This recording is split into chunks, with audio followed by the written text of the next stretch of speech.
مسیح وقت اب دنیا میں آیا، خدا نے عہد کا دن ہے دکھایا، خدا نے عہد کا دن ہے دکھایا۔ اعوذ باللہ من الشیطان الرجیم، بسم اللہ الرحمن الرحیم۔ ناظرین کرام، السلام علیکم ورحمۃ اللہ وبرکاتہ۔ ناظرین، یوم مسیح موعود علیہ الصلاۃ والسلام کے حوالے سے اپنے ڈسکشن پروگرام کے تیسرے ایپیسوڈ کے ساتھ ہم آپ کی خدمت میں حاضر ہیں۔ ناظرین، آج کے اس پروگرام میں محترم مولانا محمد حمید کوثر صاحب اور محترم مولانا عطاء المجیب لون صاحب خاکسار کے ساتھ شامل گفتگو ہوں گے۔ میں ہر دو حضرات کا اس پروگرام میں خیر مقدم کرتا ہوں۔ ناظرین، آج کے اس پروگرام میں ہم حضرت مسیح موعود علیہ الصلاۃ والسلام اور آپ کے اخلاق فاضلہ کی مناسبت سے بات چیت کریں گے۔ ناظرین، تاریخ انبیاء پر اگر غور کریں تو یہ حقیقت روشن ہوتی ہے کہ یہ حضرات اپنے کردار، سیرت اور اپنے اخلاق کے لحاظ سے روشنی کے بلند معیار پر قائم ہوتے تھے، اور یہ حضرات اپنی ان اقوام میں جن میں کہ یہ پیدا ہوتے تھے ان کے لیے کامل تقلید کا نمونہ ہوتے تھے۔ اسی طرح حضرت مسیح موعود علیہ الصلاۃ والسلام تمام مسلمانوں کے لیے اور دیگر انسانوں کے لیے بھی قابل رشک اور قابل تقلید نمونہ تھے۔ ناظرین، پروگرام کو آگے بڑھاتے ہوئے خاکسار محترم مولانا محمد حمید کوثر صاحب سے گزارش کرتا ہے کہ آپ یہ بیان فرمائیں کہ سیدنا حضرت مرزا غلام احمد صاحب قادیانی مسیح موعود علیہ الصلاۃ والسلام کا ام المومنین کے ساتھ کیسا حسن سلوک ہوا کرتا تھا؟ ام المومنین حضرت سیدہ نصرت جہاں بیگم صاحبہ رضی اللہ عنہا حضرت میر ناصر نواب صاحب رضی اللہ تعالیٰ عنہ کی صاحبزادی تھیں، اور دلی کا یہ خاندان تھا، اور وہاں سے یہ قادیان بیاہ کے آئی تھیں۔ یہ بات ہے نومبر 1884 کی۔ اس سے پہلے اگر ہم چلیں تو اس واقعہ کے تقریباً 1300 سال پہلے حضرت محمد مصطفیٰ صلی اللہ علیہ وسلم نے یہ پیشگوئی فرمائی تھی حضرت مسیح موعود اور امام مہدی کے تعلق سے، یتزوج و یولد لہ، کہ وہ شادی کرے گا اور اس کا بیٹا ہوگا۔ یولد لہ، اس کے لیے اللہ بیٹا دے گا، اس کو صاحبزادہ دے گا۔ اب اگر ہم دیکھیں کہ دنیا میں ہر انسان شادی کرتا ہے، لیکن رسول اکرم صلی اللہ علیہ وسلم نے امام مہدی اور مسیح موعود علیہ السلام کے بارے میں خاص طور پہ یہ فرمایا یتزوج، اس کی ایک شادی خاص شادی ہوگی۔ یہ باب تفاعل کا صیغہ ہے کہ ایک شادی خاص شادی ہوگی، اور اس میں سے اس کے بطن سے اللہ تعالیٰ اس کو ایک بیٹا دے گا۔ اس لحاظ سے 1300 سال پہلے حضرت محمد مصطفیٰ صلی اللہ علیہ وسلم نے حضرت ام المومنین رضی اللہ عنہا کے بارے میں پیشگوئی فرمائی تھی، اور یہی وہ پاک خاتون تھی جس کے بطن سے اللہ تعالیٰ نے حضرت مسیح موعود رضی اللہ تعالیٰ عنہ ایک دنیا کو عطا کی ہے۔ مسیح موعود کوئی عام وجود نہیں تھا، اس کے بارے میں آپ وہ ساری پیشگوئیاں پڑھ جائیں، وہ عظیم الشان پیشگوئیاں تھیں جو حضرت مسیح موعود رضی اللہ تعالیٰ عنہ کے وجود سے پوری ہوئی۔ تو یہ وہ خاتون تھیں جن کے بارے میں پھر اللہ تعالیٰ نے حضرت مسیح السلام کو جو الہام فرمائے اس میں آپ کو ختیجہ کہا گیا، یعنی جیسے رسول اکرم صلی اللہ علیہ وسلم کی پاک اولاد ختیجہ سے ہی تھی ماں سوا ایک بیٹے کے، اسی طرح ہی ام المومنین کے بطن سے وہ پاک اور مبشر اولاد ہوگی جس کی بشارت اللہ تعالیٰ نے حضرت مسیح السلام کو پہلے سے دے رکھی تھی۔ اس وجہ سے آپ شاعر اللہ تھیں۔ شاعر اللہ کہتے ہیں اللہ کا نشان۔ نشان یہ کہ اس نشان کی نشاندہی 1300 سال پہلے ہوئی تھی، حضرت مسیح موعود علیہ السلام کو الہامات کے ذریعہ سے ہوئی تھی۔ اس وجہ سے حضرت مسیح موعود علیہ الصلوۃ والسلام اور اسی طرح افراد جماعت، خاص طور پہ خواتین جماعت کی آپ کا بہت احترام کرتی تھیں، بہت عزت کرتی تھیں، اور آپ بھی بہت شفقت سے پیش آتی تھیں۔ دوسری بات یہ کہ حضرت مسیح موعود علیہ السلام پر بہت سخت دن آئے، ابتلا، مصیبتیں، مقدمات وغیرہ سب۔ آپ ایک فرما بردار بیوی کی طرح، ایک مضبوط سلطان نصیر کی طرح حضرت مسیح موعود علیہ السلام کے ساتھ کھڑی رہیں، اور آپ کو کبھی بھی کوئی ایسا احساس نہیں ہونے دیا کہ گویا کہ آپ اکیلے ہیں۔ آپ ہمیشہ اسی طرح ہی جیسے ختیجہ جب رسول کریم صلی اللہ علیہ وسلم غار حرا سے واپس آئے تھے اور آپ ایک گھبراہٹ محسوس کرتے تھے، حضرت ختیجہ نے آپ کو سہارا دیا تھا۔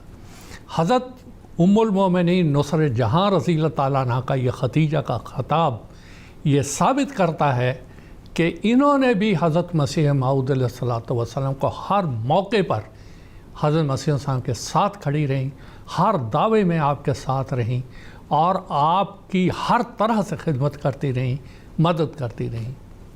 اور حضرت مسیح السلام بھی ان کو پہلے سے بتا دیتے تھے کہ اب ایسا ہونے والا ہے۔ مثال کے طور پہ جب آپ نے اللہ تعالیٰ نے آپ کو یہ کہا 1890 میں کہ آپ اعلان کریں کہ آپ وہی مسیح موعود ہیں جس کے آنے کی خبر دی گئی تھی، تو آپ نے ام المومنین رضی اللہ عنہ سے فرمایا تھا، اب میں ایک ایسا اعلان کرنے والا ہوں کہ بہت سے لوگ میرے مخالف ہو جائیں گے، اور بالفعل وہ ہو بھی گئے۔ اب شاعر اللہ کی جہاں تک بات ہے، حضرت مسیح السلام نے اپنا جو ایک تعلق تھا اس سے بھی یہ ثابت کیا کہ آپ شاعر اللہ تھے۔ مثال کے طور پہ عام واقعہ ہماری تاریخ میں بیان ہوتا ہے کہ جب ایک برآمدہ دالان اماں جان کے سامنے مشرق کی طرف جو تھا، وہاں برآمدہ بنانے کی تجویز حضرت ام المومنین نے دی تھی۔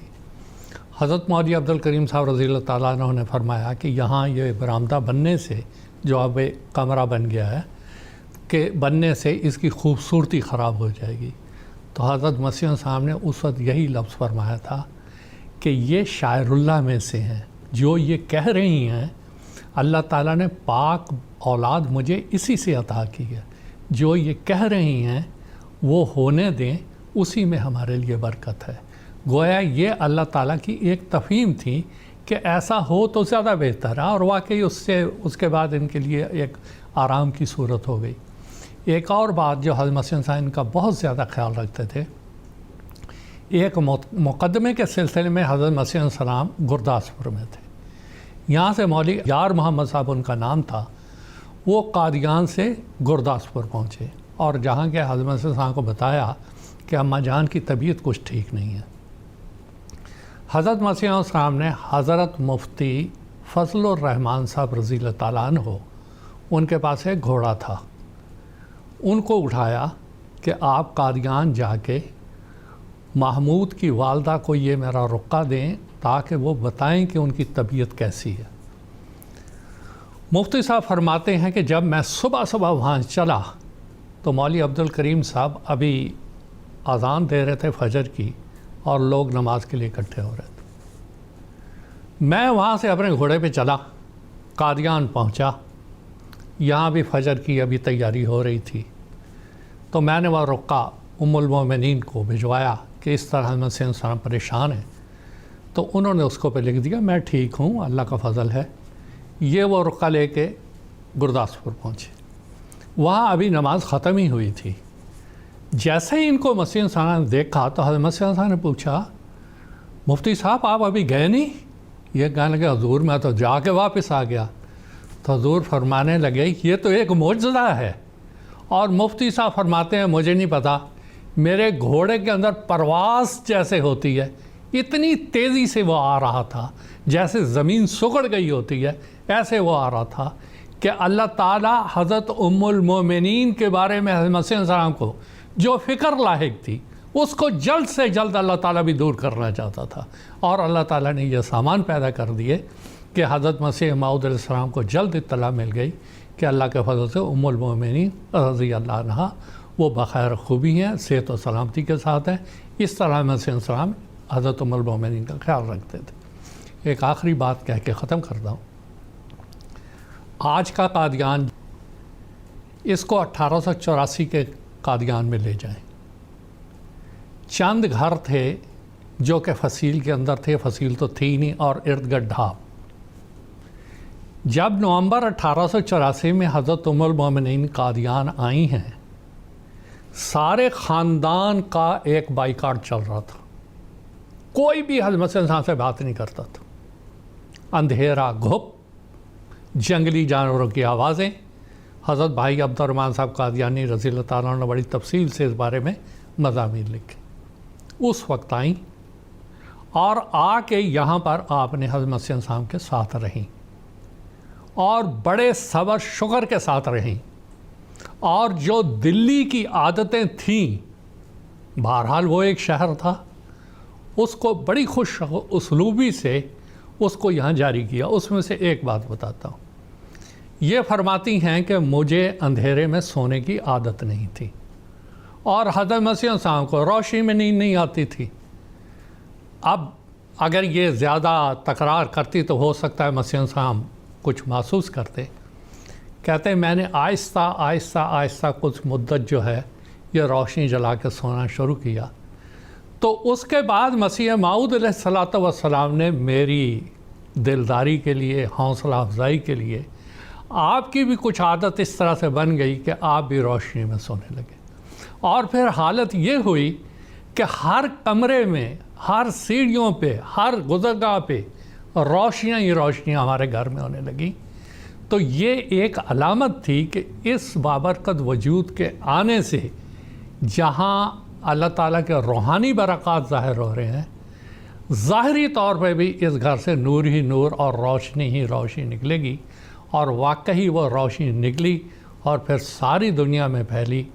ایک سے ہزار ہوئیں کا جو اصل مفہوم تھا وہ آپ کی اولاد در اولاد اور ذریت صالحہ سے پورا ہوا، اور یہ وہ برکات تھیں جو حضرت ام المومنین کے وجود سے وابستہ تھیں۔ اور اسی وجہ سے حضرت مسیح السلام اس شاعر اللہ، جو آپ شاعر اللہ میں سے تھیں، آپ کا احترام بھی کرتے تھے، آپ کی حوصلہ افزائی بھی کرتے تھے، اور یہ اس حدیث کے مطابق بھی تھا، خیرکم لأہلہ، کہ تم میں سے بہتر انسان وہ ہے جو اپنے گھر والوں کے ساتھ، اپنے اہل کے ساتھ بہتر ہے۔ جو اسوہ رسول پاک کا تھا وہی حضرت مسیح السلام کا ام المومنین کے ساتھ تھا۔ جی، پروگرام کے تسلسل میں خاکسار محترم مولانا عطا المجیب صاحب سے درخواست کرتا ہے کہ حضرت مسیح موعود علیہ الصلوۃ والسلام بحیثیت باپ، اس موضوع پر کچھ روشنی ڈالیں۔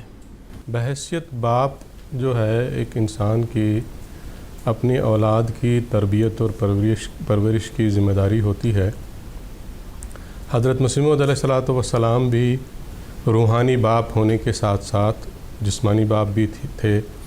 آپ کی اولاد تھی اور مبشر اولاد تھی۔ اللہ تعالیٰ نے تمام اولاد کے تعلق سے آپ کو پہلے سے پیشخبریاں دی ہوئی تھیں، اور ان پیشخبریوں کے نتیجے میں وہ ساری اولاد پیدا ہوئی، اور پھر آپ نے اس اپنی اولاد کی بحیثیت باپ کے پرورش اور تربیت جو کی، جس کا ہمیں آپ کی سیرت سے پتہ لگتا ہے، اس میں بھی ہمارے لیے ایک عظیم نمونہ ہمیں سامنے نظر آتا ہے۔ حضرت صلی اللہ علیہ وسلم نے اولاد کی تربیت کے حوالے سے ایک بنیادی اصول یہ بیان فرمایا ہے کہ اکرموا اولادکم، اپنے بچوں کی، اپنی اولاد کی تکریم کرو، اکرام کرو، ان کی عزت کرو۔ حضرت مسیح موعود علیہ السلام کی زندگی میں ہمیں یہ اصول ہر موقع پر کار فرما نظر آتا ہے۔ اکرام، اپنے بچوں کا اکرام کرنا، ان کی تعظیم کرنا، ان کی عزت کا خیال رکھنا، یہ آپ کی پرورش اور تربیت میں ہمیں ایک اہم عنصر نظر آتا ہے۔ بچوں کا خیال رکھنا اور ان کی پرورش کرنے کا جہاں تک سوال ہے، حضرت عبد الکریم صاحب سیالکوٹی رضی اللہ تعالیٰ عنہ اس سلسلے میں بیان فرماتے ہیں۔ بعض واقعات آپ کی سیرت کے بیان ہوئے ہیں، خصوصاً مختلف موقع ہیں جب آپ علیہ الصلوۃ والسلام کے سیرت کے اور آپ کے اخلاق کے مختلف پہلو ظاہر ہوتے تھے، تو بچوں کی تربیت اور پرورش کے حوالے سے آپ کا خلق بطور خاص اس وقت ظاہر ہوتا تھا جب آپ کے بچے بیمار ہوتے تھے۔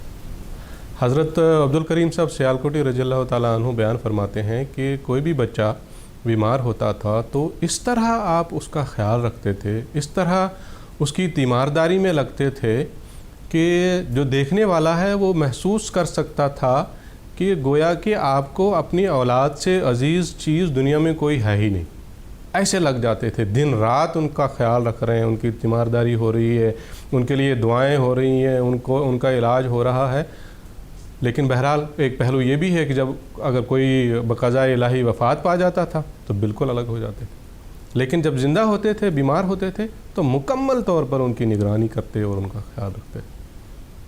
پھر تعلیم و تربیت ہے، تربیت کے لحاظ سے آپ کا ایک بنیادی یہ اصول تھا کہ آپ بچوں کو مارنے کے سخت خلاف تھے، بدنی سزا بچوں کو دینے کے سخت خلاف تھے۔ چنانچہ جب آپ کے پاس بعض اساتذہ کی شکایات آتی تھیں تو بہت ناراض ہوتے تھے، سخت ناراض ہوتے تھے آپ، اور آپ فرمایا کرتے تھے کہ میں اس کو شرک میں داخل سمجھتا ہوں، کیونکہ مارنے والا یہ سمجھتا ہے کہ بچے کی ہدایت اور ربوبیت جو ہے اس میں میرا بھی حصہ ہے۔ بچے کی ہدایت اور اس کی پرورش اور ربوبیت تو اللہ تعالیٰ نے اصل میں کرنی ہے۔ ہم اپنا کردار جو ہے، ہمارا کردار اور ہمارا نمونہ جو ہے، یہ نہیں ہونا چاہیے کہ ہم بچوں کے ساتھ سختی کے ساتھ پیش آئیں اور ان کو بدنی سزائیں دیں۔ اور تو اس لیے ہمیں نظر آتا ہے کہ کبھی بھی آپ نے اپنے بچوں سے ناراضگی تک کا بھی اظہار کبھی نہیں کیا۔ حضرت مرزا سلطان احمد صاحب جو آپ کے بڑے صاحبزادے تھے، ان کے تعلق سے ایک روایت آتی ہے، وہ بیان کرتے ہیں کہ ان کو یہ شرف حاصل ہوا کہ حضرت مسیح موعود علیہ السلام نے ان کو بچپن میں بعض فارسی کی اور بعض ابتدائی کتابیں جو ہیں خود پڑھائیں۔ تو وہ بیان کرتے ہیں کہ حضور پڑھاتے تھے تو مجھے سمجھ آتی تھی، کچھ یاد رہتا تھا، کچھ یاد نہیں رہتا تھا۔ تو حضور جو ہے پوچھتے بھی تھے پھر اس تعلق سے کہ کیا یاد ہے کیا نہیں۔ تو فرماتے ہیں کہ جب مجھے بھولا ہوا ہوتا تھا کوئی بھی چیز، عموماً ہم دیکھتے ہیں اساتذہ کو بھی دیکھتے ہیں یا والدین جو ہیں ان کو بھی ہم دیکھ سکتے ہیں، تو ایسی صورت میں غصہ آ جاتا ہے بچے کے اوپر اور سختی کرنے لگ جاتے ہیں۔ تو فرماتے ہیں کہ کبھی بھی ناراض نہیں ہوئے حضرت مسیح موعود علیہ السلام، اور کبھی نہیں مجھے مارا، اور یہ تو آپ کا اصول تھا۔ پھر آپ کے تربیت کے اصولوں میں ہمیں نظر آتا ہے کہ ہمیشہ جب بھی دیکھتے تھے بچوں کو کوئی ادب سکھانا چاہیے تو اس وقت سکھاتے تھے، ان کی تربیت کرنی چاہیے اس موقع پر تو فوری طور پر ان کی تربیت فرمایا کرتے تھے۔ حضرت مرزا بشیر احمد صاحب رضی اللہ تعالیٰ عنہ کے تعلق سے آتا ہے، وہ خود بیان کرتے ہیں کہ چھوٹی عمر میں میں نے ایک دفعہ مرزا نظام الدین جو ان کے رشتے میں چچا لگتے تھے ان کا نام لے لیا، تو حضور علیہ السلام نے فوری طور پر ٹوکا اور فرمایا آخر وہ تمہارے چچا ہیں، اس طرح نام نہیں لیا کرتے۔ تو اسی طرح ان کو ادب سکھایا کہ بڑوں کا ادب ہمیں کرنا چاہیے۔ حضرت مرزا بشیر الدین محمود احمد صاحب رضی اللہ تعالیٰ عنہ المصلح الموعود چھوٹی عمر میں اپنے گھر میں چڑیوں کے ساتھ کھیل رہے تھے اور ان کو مار رہے تھے، پکڑ رہے تھے۔ حضور علیہ السلام کی نظر پڑی تو اسی وقت ٹوکا کہ گھر کی چڑیوں کو پکڑا نہیں کرتے، جس کے دل میں رحم نہیں اس کے دل میں ایمان نہیں۔ اسی وقت ان کے دل میں رحم ڈالا اور فرمایا کہ اس طرح کی چیز جو ہے ہمارے لیے مناسب نہیں، اس طرح نہیں کرنا چاہیے۔ تو اسی وقت ان کو ادب سکھایا۔ پھر بچے پریشان کرتے ہیں بڑوں کو، والدین کو یا بڑوں کو بھی چھوٹی عمر میں، تو آپ علیہ السلام کی سیرت سے ہمیں پتہ لگتا ہے بہت سارے ایسے واقعات ملتے ہیں کہ کبھی بھی اکتاتے نہیں تھے اپنے بچوں کی کسی شرارت کی وجہ سے یا کسی ضد کی وجہ سے۔ حضرت عبدالکریم صاحب سیالکوٹی رضی اللہ تعالیٰ عنہ نے ہی اس ضمن میں بعض واقعات بیان فرمائے ہیں۔ فرماتے ہیں کہ کئی دفعہ ایسا ہوا اور میں نے بارہا دیکھا کہ آپ چارپائی پہ بیٹھے ہیں، بچے اپنے بھی دوسرے بھی ساتھ بیٹھے ہیں، وہ اپنی توتلی بولی میں کہانیاں سنا رہے ہیں اور لمبا عرصہ مسلسل سناتے چلے جا رہے ہیں، لیکن آپ کبھی بھی نہیں اکتاتے تھے اور ان کو منع نہیں کرتے تھے۔ ایک واقعہ انہوں نے بیان فرمایا کہ ایک دفعہ ایک بچہ آیا، حضور علیہ السلام کا طریقہ ہوتا تھا کہ دروازہ بند کر کے اندر بیٹھ کے پھر اپنا کام کرتے تھے، تصنیف وغیرہ۔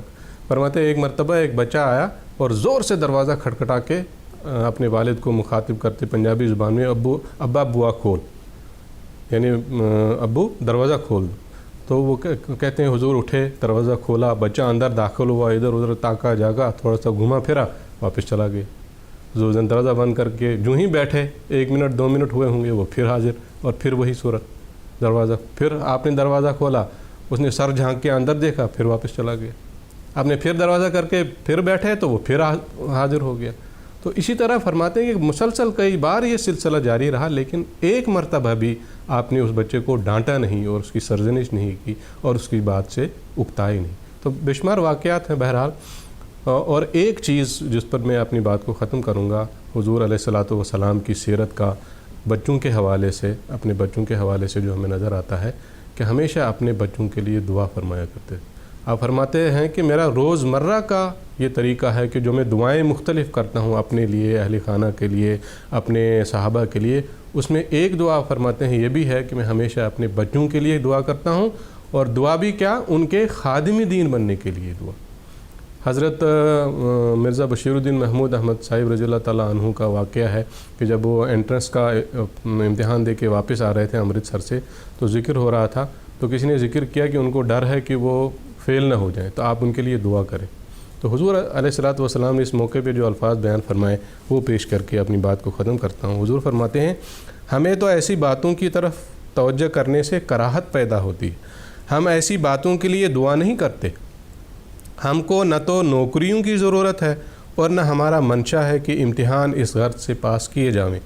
ہاں اتنی بات ہے کہ یہ علوم متعارفہ میں کسی قدر دستگاہ پیدا کر لیں جو خدمت میں کام آئے، پاس فیل سے تعلق نہیں اور نہ کوئی غرض. تو دنیاوی امور میں لگانا اپنے بچوں کے بارے میں کبھی سوچا ہی نہیں آپ نے. ہمیشہ یہ دعا بھی کرتے تھے اور اس موقع پر بھی یہی فرمایا کہ دنیاوی تعلیم اگر حاصل کرنی بھی ہے تو اس غرض سے کرنی ہے کہ وہ دین کی خادم بن سکے، اور بچے جو ہیں ہمیشہ دین کے خادم بنے، دنیا کے خادم نہ بنے. تو یہ ایک چند پہلو ہیں آپ کے اس حوالے سے کہ بحیثیت باپ آپ اپنے بچوں کی پرورش اور تربیت کس طرح فرمایا کرتے ہیں.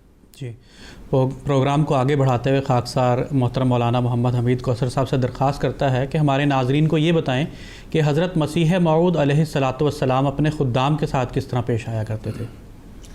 حضرت مسیح موعود علیہ الصلاۃ والسلام اپنے خدام کے ساتھ بڑی ہی شفقت، پیار اور ایک مشفقانہ انداز سے پیش آتے تھے.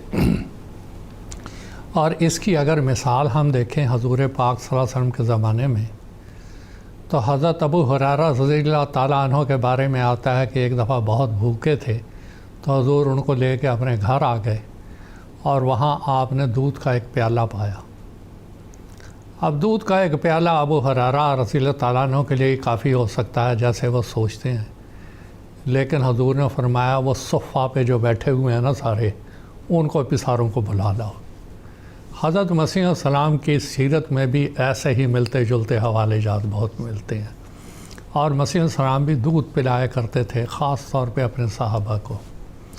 حضرت منشی ظفر احمد صاحب کپور تھلوی کی ایک روایت ہے کہ میں ایک دفعہ قادیان آیا اور رہنے کے بعد میں نے حضور سے اجازت مانگی کہ حضور آپ مجھے جانے کی اجازت دیں. تو حضور نے فرمایا ٹھہرو. تو حضور نے ایک گلاس منگوایا دودھ کا اور کہا یہ پہلے پیو. انہوں نے پیا. پھر حضور ان کو چھوڑنے کے لیے وہ تتلے والی نہر جو راستے میں بٹالے کے آتی ہے وہاں تک چلے گئے ان کو ساتھ پر. یہ شفقت تھی، ورنہ اتنا مصروف آدمی اور وہاں تک جائے. حضرت سیٹھی غلام نبی صاحب رضی اللہ تعالیٰ عنہ وہ بیان کرتے ہیں کہ میں ایک دفعہ خلیفۃ المسیح اول کے مکان میں ٹھہرا ہوا تھا. کافی رات گزر گئی تھی تو میں نے دیکھا کہ کوئی دروازہ کھٹکھٹا رہا ہے.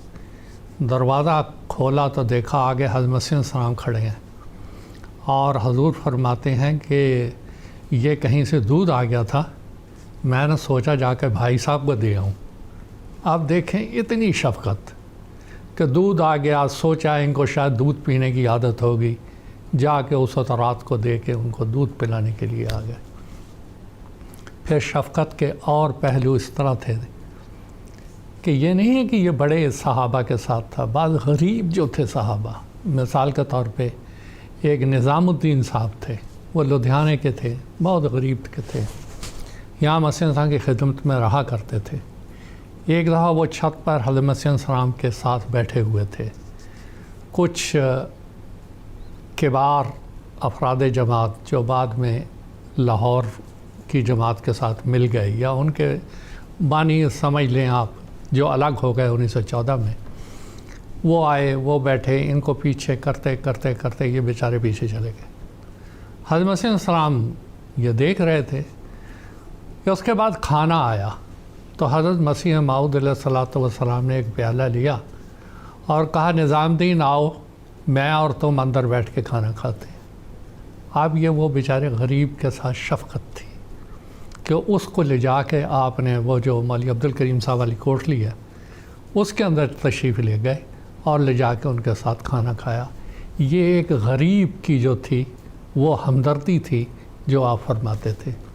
اسی طرح ایک بہت ہی غریب آدمی تھا پیرا کر کے، وہ پیرا پہاڑیا کے نام سے مشہور تھا۔ اس کو اس کے رشتہ دار یہاں چھوڑ کے چلے گئے تھے، وہ بیمار تھا، مسیح انسان کے گھر میں پڑا رہتا تھا۔ تو بڑے عجیب و غریب قسم کے اس کے بھی لطیفے تھے۔ ایک چھوٹا سا سناتا ہوں۔ حضرت مسلم موعود رضی اللہ عنہ فرماتے ہیں کہ خلیفۃ المسیح اول نے ایک دفعہ اسے کہا پیرا تو نماز پڑھا کر۔ وہ کہنے لگا مولوی صاحب سانو نماز نہیں پاچدی نماز میں نہیں پڑھنا۔ تو وہ بڑی عجیب سی بات ہو گئی۔ کچھ دنوں کے بعد دیکھا تو وہ نماز پڑھ رہا ہے پیرا۔ اس سے پوچھا پیرا تو نماز پڑھ رہا ہے؟ کہتا ہے منو خواب جو میں دیکھا منو کوئی کہندا ہے اٹھ خنزیرہ نماز پڑھ۔ تو اب آپ دیکھیں کہ حضرت مسلم موعود رضی اللہ تعالیٰ عنہ فرماتے ہیں یہ خواب کسی اور کی طرف، کوئی نماز کی تحریک شیطان تو کرے گا نہیں، لیکن جس لہجے میں جس مزاج کے تحت وہ سمجھتا تھا ایسا ہی اللہ تعالیٰ نے خواب میں اس کو دکھایا اور بعد میں وہ نمازیں پڑھنے لگ پڑا۔ اسی طرح وہ جب بیمار ہو گیا اس کو کچھ جونکیں وغیرہ لگوانی تھیں، حضرت مسیح انسان نے اس کا بڑا اہتمام کیا۔ اب ایک اور مثال کے طور پہ حضرت مسیح السلام کا یہ طریق تھا کہ جو آپ کے خدام باہر سے آتے تھے ان کا بہت احترام کرتے تھے۔ کشمیر وہ وولر ترک پورہ ایک گاؤں ہے بانڈی پورہ کے پاس، وہاں سے مولوی عبدالصمد صاحب آئے اور یہاں حضرت مسیح انسان کی مجلس میں حاضر ہوتے تھے۔ تو ایک دفعہ حضرت میر ناصر نواب صاحب نے ان کو آگے کر کے حضرت مسیح انسان کو عرض کیا کہ حضور یہ کشمیر سے آئے ہیں، یہ تو وہاں چاول کھاتے ہیں اور یہاں ان کو روٹی ملتی ہے۔ تو حضور نے فرمایا وما انا من المتکلفین، تکلف مجھے پسند نہیں ہے، نہ ہم تکلف کرتے ہیں۔ اگر ان کو چاول کھانے کی عادت تھی تو یہ مجھے بتا دیتے شروع میں تو ہم ان کے لیے انتظام کر دیتے۔ چنانچہ آپ نے جو منتظم لنگر خانہ کے تھے ان کو بلایا اور فرمایا ان کے لیے چاول کا انتظام کریں۔ بعد میں ان کو چاول دستیاب ہوتے رہے۔ تو یہ چھوٹی چھوٹی باتیں تھیں جو حضرت مسیح انسان اپنے خدام کے ساتھ، اپنے چھوٹوں کے ساتھ بڑے پیار اور شفقت سے پیش آتے تھے اور ان کی ہر چھوٹی سی چھوٹی ضرورت کو پورا کرنے کی کوشش کرتے تھے، اور کبھی بھی ایسا ان کو محسوس نہیں ہونے دیتے تھے کہ گویا کہ مسیح السلام کسی بہت ہی جیسے ایک دوری بنائی ہوئی ہے، ایسا نہیں تھے، بلکہ حضرت مسیح السلام مسجد میں بیٹھ جاتے تھے، خدام سے بے تکلف بات کرتے تھے۔ یہ ایک اور واقعہ حضرت مولوی عبدالکریم صاحب رضی اللہ تعالیٰ عنہ نے اکثر لکھا ہے کہ دیہاتوں کی عورتیں آ جاتی تھیں اور وہ آتی تو دوائیاں لینے کے لیے نہیں، تو حضور کوئی دوائیوں کا صندوق کھول کے بیٹھے ہوتے تھے، کسی کو کوئی دوائی، کسی کو کوئی عرق، کسی کو کچھ، کسی کو کچھ، کسی کو کچھ، اور وہ دوائیاں لے کے جاتی بھی نہیں تھیں، وہ بیٹھی ہیں، کوئی اپنے گھر کے جھگڑے بتا رہی ہے، کوئی ساس کے بتا رہی ہے، کوئی بہو کے بتا رہی ہے، حضرت مسیح صاحب بڑی تسلی سے سنتے چلے جا رہے ہیں۔ تو یہ اعلیٰ اخلاق تھے، انک لعلی خلق عظیم کا وہ پرتو حضرت مسیح موعود علیہ السلام میں بھی نظر آتا ہے، ہر زندگی کے ہر موڑ پر، ہر واقعہ میں۔ اور واقعی یہ کیوں نظر آتا ہے کہ عصر حاضر میں ان اخلاق فاضلہ کی بہت ضرورت تھی، تاکہ افراد جماعت خاص طور پر ان اخلاق کو اپنائیں گے تو دنیا میں ترقی کریں گے، جیسا کہ قرون اولانا میں صحابہ نے کی۔ اللہ تعالی ہم سب کو اس کی توفیق عطا فرمائے۔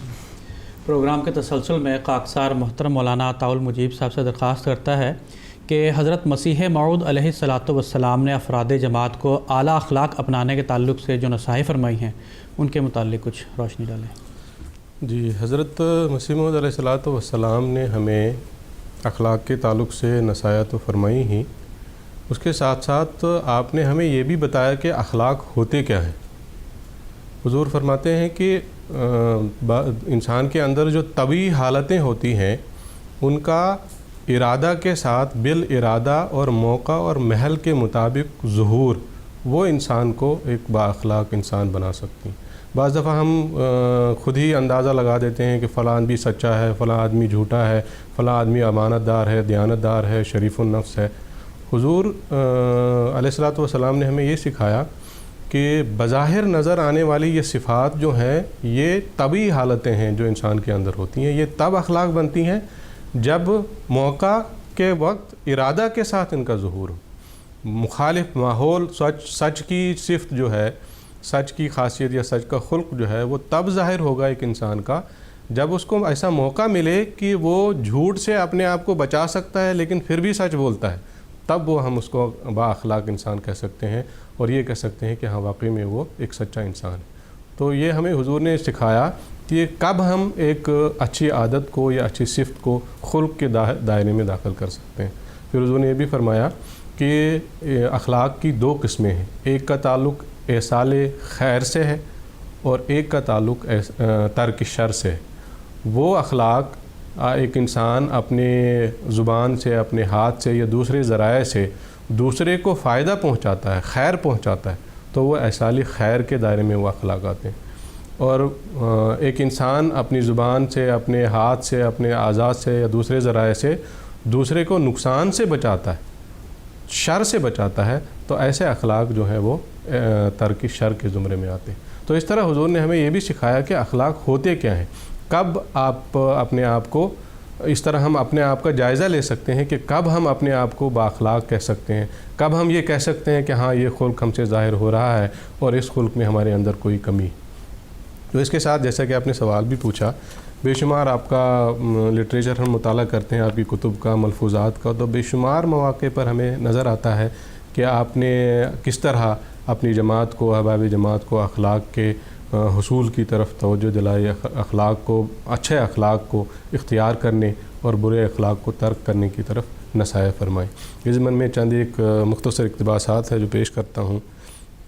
اخلاق کی طرف ترغیب دلاتے ہوئے ایک موقع پر آپ نے فرمایا کہ اخلاق نیکیوں کی کلید ہیں، جیسے باغ کے دروازے پر قفل ہو تو دور سے پھل پھول نظر آتے ہیں مگر اندر نہیں جا سکتے، لیکن اگر قفل کھول دیا جاوے تو اندر جا کر پوری حقیقت معلوم ہوتی ہے اور دل و دماغ میں ایک سرور اور تازگی آتی ہے۔ اخلاق کا حاصل کرنا گویا اس قفل کو کھول کر اندر داخل ہونا ہے۔ پھر ایک موقع پر حضور نے یہ فرمایا کہ بد اخلاق انسان جو ہے، جو اخلاق فاضلہ کو حاصل نہیں کرتا، وہ گویا کہ ایک مردار حیوان سے بھی بدتر ہو جاتا ہے۔ چنانچہ حضور فرماتے ہیں انسان جو اخلاق فاضلہ کو حاصل کر کے نفع رساں ہستی نہیں بنتا، مردار حیوان سے بھی بدتر ہو جاتا ہے، کیونکہ اس کی تو کھال اور ہڈیاں بھی کام آ جاتی ہیں، اس کی تو کھال بھی کام نہیں آتی، اور یہی وہ مقام ہے جہاں انسان بل ہم ازل کا مصداق ہوتا ہے۔ قرآن مجید میں آتا ہے کہ وہ چوپائیوں کی طرح ہے، بل ہم ازل، بلکہ اس سے بھی گمراہ ہیں۔ تو اسی کی طرف حضور نے یہاں اشارہ فرمایا کہ انسان بل ہم ازل کا مصداق ہو جاتا ہے۔ بس یاد رکھو کہ اخلاق کی درستی بہت ضروری چیز ہے، کیونکہ نیکیوں کی ماں اخلاق ہے۔ پھر ایک موقع، مختلف مواقع ہوتے ہیں جہاں ہم اپنے آپ کو پرکھ سکتے ہیں، اپنے اخلاق کو، اور اخلاق کا ظہور یا عدمی ظہور جو ہے وہ ظاہر ہوتا ہے۔ وہ ایک موقع ایسا ہے کہ سائل کوئی سوال کرتا ہے تو ہمارے اخلاق یا ہمارا بدخلق جو ہے اس وقت ظاہر ہونے لگتا ہے۔ حضرت مسیح موعود علیہ السلام نے اس کی طرف بھی توجہ دلائی کہ بعض لوگ ڈانٹنے لگتے ہیں، جھڑکنے لگتے ہیں سائل کو، حالانکہ قرآن مجید میں منع کیا گیا ہے۔ تو یہ ایک ایسا موقع ہے جب انسان کے اخلاق ظاہر ہو رہے ہوتے ہیں، اور حضور نے فرمایا کہ یہ ایسی صورت ہے کہ یہ بد اخلاقی کا بیج بوتا ہے انسان کے اندر۔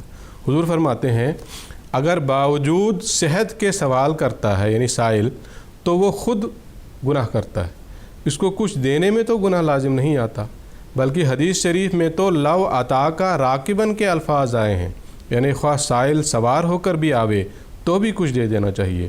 اور قرآن شریف میں وَأَمَّا السَّائِلَ فَلَا تَنْهَرْ کا ارشاد آیا ہے کہ سائل کو مت جھڑک۔ اس میں یہ کوئی صراحت نہیں کی گئی کہ فلاں قسم کے سائل کو مت جھڑک اور فلاں قسم کے سائل کو جھڑک، بس یاد رکھو کہ سائل کو نہ جھڑکو، کیونکہ اس سے ایک قسم کی بد اخلاقی کا بیج بویا جاتا ہے۔ اخلاق یہی چاہتا ہے کہ سائل پر جلدی ہی ناراض نہ ہو، یہ شیطان کی خواہش ہے کہ وہ اس طریق سے تم کو نیکی سے محروم رکھے اور بدی کا وارث بنا دے۔ اسی طرح مختلف مواقع پر عمومی طور پر بھی اور بعض دفعہ معین کر کے بھی بعض اخلاق کی طرف نشاندہی کرتے ہوئے کبھی سچ کی ترغیب دلائی، کبھی جھوٹ سے بچنے کی ترغیب دلائی، کبھی عاجزی انکساری اختیار کرنے کی طرف توجہ دلائی اور کبھی تکبر سے بچنے کی طرف توجہ دلائی، تو یہ سلسلہ تو پوری زندگی آپ کا چلتا رہا۔ اسی زمانے میں 2 اور مختصر اقتباسات ہیں، وہ بھی پیش کر کے اپنی بات کو ختم کرتا ہوں۔ حضور فرماتے ہیں، ناانصافی پر ضد کر کے سچائی کا خون نہ کرو، حق کو قبول کر لو اگرچہ ایک بچہ سے، اور اگر مخالف کی طرف حق پاؤ تو پھر فی الفور اپنی خشک منطق کو چھوڑ دو، سچ پر ٹھہر جاؤ اور سچی گواہی دو، جیسا کہ اللہ جل شانہ فرماتا ہے، فاجتنبوا الرجس من الاوثان واجتنبوا قول الزور، یعنی بتوں کی پلیدی سے بچو اور جھوٹ سے بھی کہ وہ بت سے کم نہیں۔ پھر ایک موقع پر فرمایا، یاد رکھو تکبر شیطان سے آیا ہے اور شیطان بنا دیتا ہے، جب تک انسان اس سے دور نہ ہو یہ قبول حق اور فیضان الوہیت کی راہ میں روک ہو جاتا ہے۔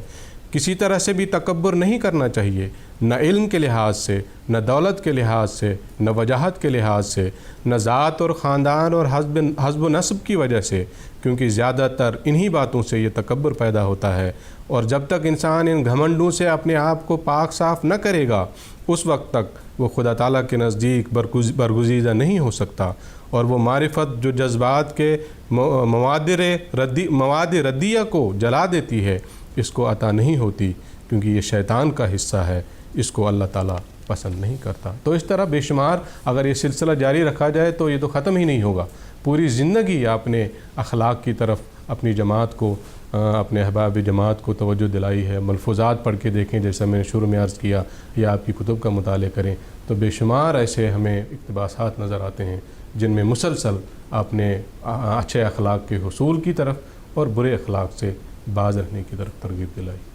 جی ناظرین، اس کے ساتھ ہی ہمارے آج کے اس پروگرام کا وقت ہوا چاہتا ہے۔ پروگرام کے اختتام پر خاکسار حضرت مسیح موعود علیہ الصلاۃ والسلام کا ایک اقتباس پیش کرے گا۔ حضرت مسیح موعود علیہ الصلاۃ والسلام فرماتے ہیں، ہماری جماعت میں شہزور اور پہلوانوں کی طاقت رکھنے والے مطلوب نہیں، بلکہ ایسی قوت رکھنے والے مطلوب ہیں جو تبدیل اخلاق کے لیے کوشش کرنے والے ہوں۔ یہ ایک امر واقعی ہے کہ وہ شہزور اور طاقت والا نہیں جو پہاڑ کو جگہ سے ہٹا سکے۔ نہیں، اصلی بہادر وہی ہے جو تبدیل اخلاق پر مقدرت پاوے۔ بس یاد رکھو کہ ساری ہمت اور قوت تبدیل اخلاق میں صرف کرو، کیونکہ یہی حقیقی قوت اور دلیری ہے۔ ملفوظات جلد اول صفحہ 140۔ ناظرین، اس کے ساتھ ہی ہمارا آج کا پروگرام اختتام پذیر ہوتا ہے۔ اجازت دیجیے، السلام علیکم ورحمۃ اللہ وبرکاتہ۔